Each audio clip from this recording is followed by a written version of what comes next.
यदि आप पहली बार चैनल पर आए हैं तो ये सब्सक्राइब बटन पर क्लिक करें और एरो पे क्लिक करके ऑल आइकन पर क्लिक जरूर कर दीजिएगा। डाटा टाइप के बाद जो बारी आती है वो है MS Access 2013 में वैलिडेशन रूल का उपयोग कीजिए। 2013 में सबसे उसमें जो एक रूल होता है, एक नियम होता है, इसका नाम है वैलिडेशन को समझाना है।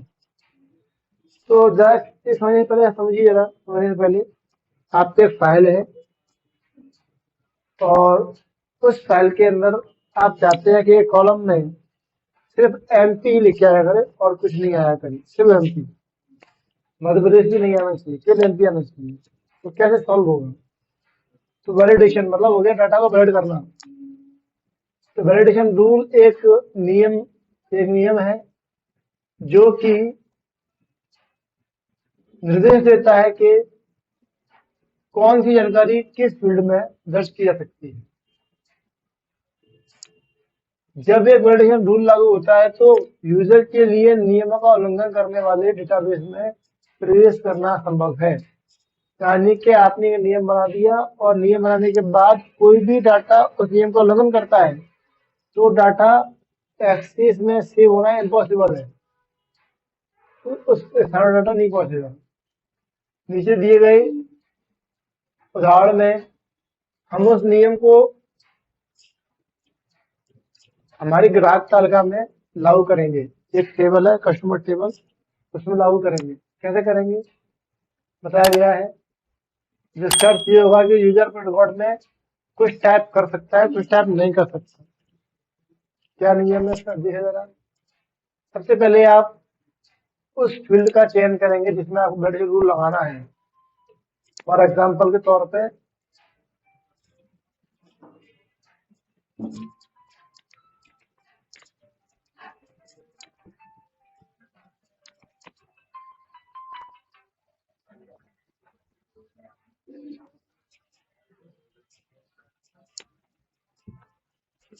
आपने बनाई टेबल और इस टेबल के अंदर हम चाहते हैं कि जो जेंडर है यहाँ पे सिर्फ मेल और फीमेल ही आना चाहिए और कुछ नहीं आना चाहिए। तो हम इस टेबल को जब ओपन करेंगे तो ओपन करने के बाद उस फील्ड का चयन करेंगे जिसमें अपन लगाना वैलिडेशन।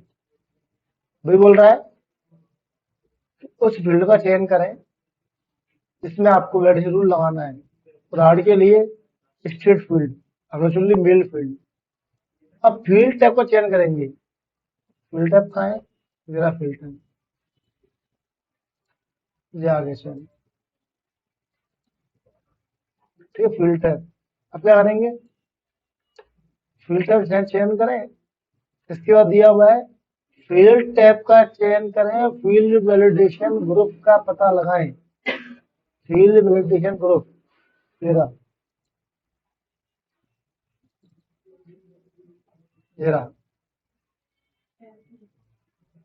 फिर इसके बाद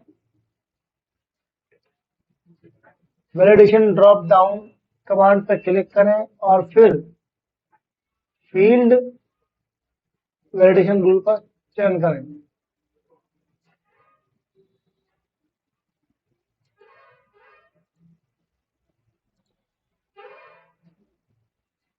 फील्ड वैलिडेशन रूल आ रहा है। यहाँ पे क्या मंगाना है आप टाइप कर दो। तो इसमें केवल मेल और फीमेल होने चाहिए। दिखाया यहाँ पे एक्सप्रेशन बिल्डर डायलॉग बॉक्स में टेक्स्ट बॉक्स पर क्लिक करेंगे और अपना वैलिडेशन रूल टाइप करना शुरू कर देंगे। जैसे कि स्टेट के नेम को लिखें कोटेशन में, प्रत्येक पेज लिखा हुआ है इस प्रकार से। कैसे लिखेंगे? देखो लिखा हुआ है, लिखा कोटेशन में और लगाते जाएंगे। मैं भी लिख देता हूँ यहाँ पे मेल और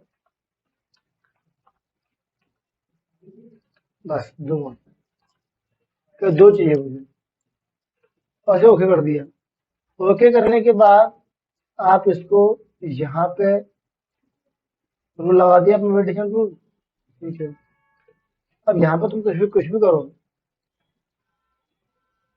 अदर नहीं ले रहे,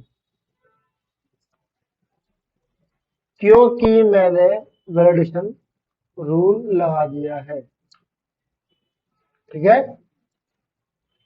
तो आप ये क्लिक करेंगे दोबारा से, यहाँ दोबारा क्लिक करेंगे और यहाँ से इसको अपन हटा देंगे और ओके,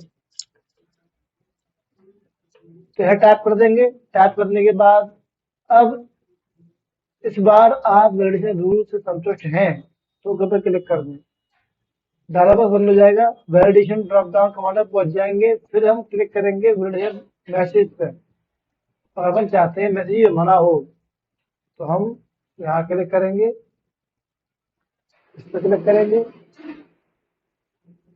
यहाँ क्लिक करेंगे, यहाँ पे फीमेल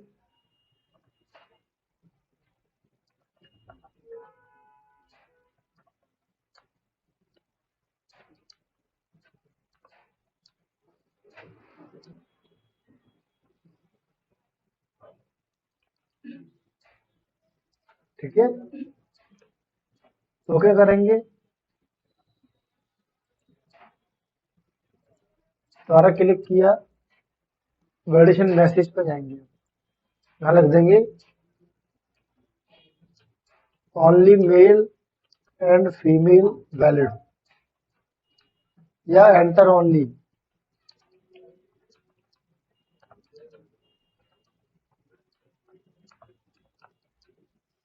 ठीक है, अब जब भी कुछ हो यहाँ पे आप अदर,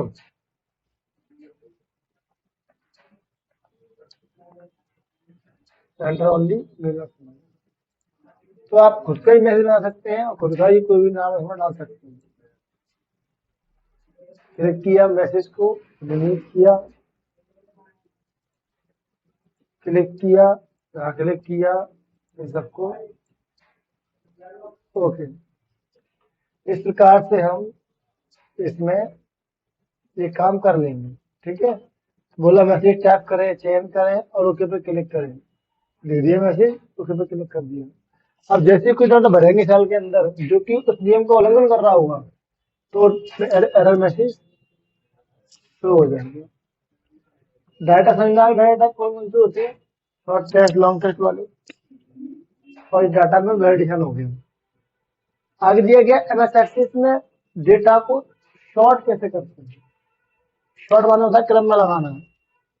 यदि आप लोगों ने टेबल बनाई है और टेबल पर काम किया है और आपने उसके अंदर 10 से 12 एंट्री कर ली है, तो नहीं करी है तो कुछ रहा नहीं है, और कर ली है तो आप डेटा को क्रम में लगा सकते हैं, शॉर्ट कर सकते हैं। डेटा को शॉर्ट कैसे करते हैं, ये आपकी टेबल है, इस टेबल में रिकॉर्ड है, इसे क्रम में लगाना है तो आप नेम लगाने, नेम पर क्लिक करो, राइट क्लिक करो, ए टू जेड जा गए, राइट क्लिक करो, जेड टू ए जा गए। इस प्रकार से हम क्रम में लगा सकते हैं इनको, एक क्लिक से बस। तो कैसे लगाएंगे देखो,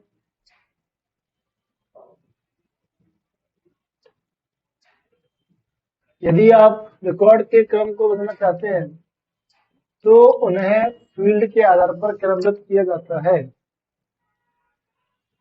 इन रिकॉर्ड को डेटा के द्वारा अथवा अल्फाबेटिकली सॉर्ट कर सकते हैं, या नंबर वाइज या अक्षर वाइज। सॉर्ट के द्वारा हम लिस्ट को असेंडिंग और डिसेंडिंग, बढ़ते क्रम और घटते क्रम में सेट कर सकते हैं। असेंडिंग का मतलब ए टू जेड, डिसेंडिंग का जेड टू ए। सॉर्ट किए गए डेटा को निश्चित डेटा से पढ़ने और समझने के लिए अक्सर आसान होता है। यदि अपन ने कोई डाटा सेव कर दिया है और वो डाटा क्रम में लगा हुआ है तो ढूंढना आसान है उसे, कोई भी रिकॉर्ड। जैसे आपने आप रानी का है, आर पे गए, चेक कर लिए तो कोई क्रम नहीं है, वो निरस्त है, तो ढूंढते रहो कहाँ है रानी, मिलेगी नहीं। तो डिसेंडिंग मतलब होता है जेड टू ए।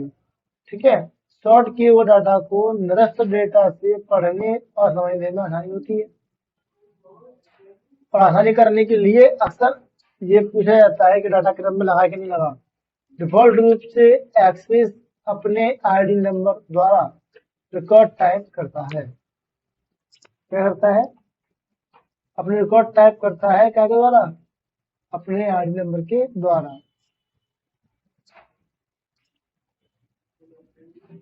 तो जब भी हम एक्सेल में काम करते हैं तो हमारे रिकॉर्ड जो होते हैं वो आईडी नंबर ऑटोमेटिकली 1 to 3 में आ रहे होते हैं ऑटोमेटिक, इसलिए इसको क्रम में आईडी वाइज आता है 1 to 3 में।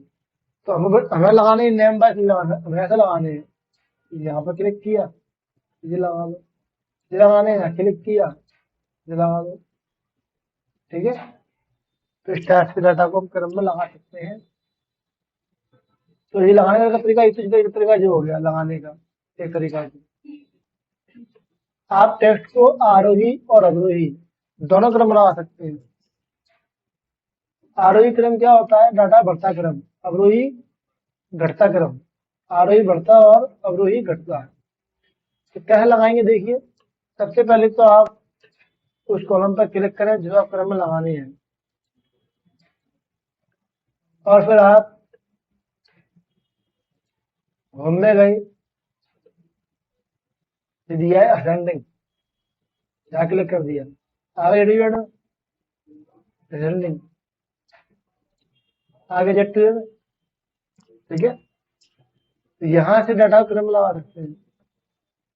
और डाटा लगा दिया है तो दिया इसके अंदर क्लियर फिल्टर, ये रिमूव शॉर्ट, रिमूव लिखा था ठीक है, ये दिया हुआ है ए टू जेड के लिए, और घटाने के लिए अवरोही होता है। यदि आपने इसको क्रम में लगा दिया और फाइल सेव कर दी तो आपकी फिर फाइल ऐसी सेव हो जाएगी, ठीक है। फाइल को सेव भी करना पड़ता है बाद में।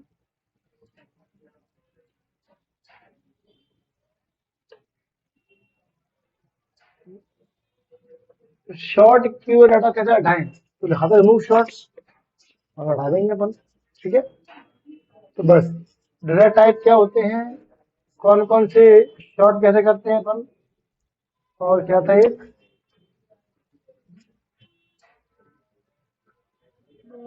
वैलिडेशन टूल, 3 चीज आपके पास हो गई, ठीक है। यदि आप पहली बार चैनल पर आए हैं तो ये सब्सक्राइब बटन पर क्लिक करें और एरो पे क्लिक करके ऑल आइकन पर क्लिक जरूर कर दीजिएगा।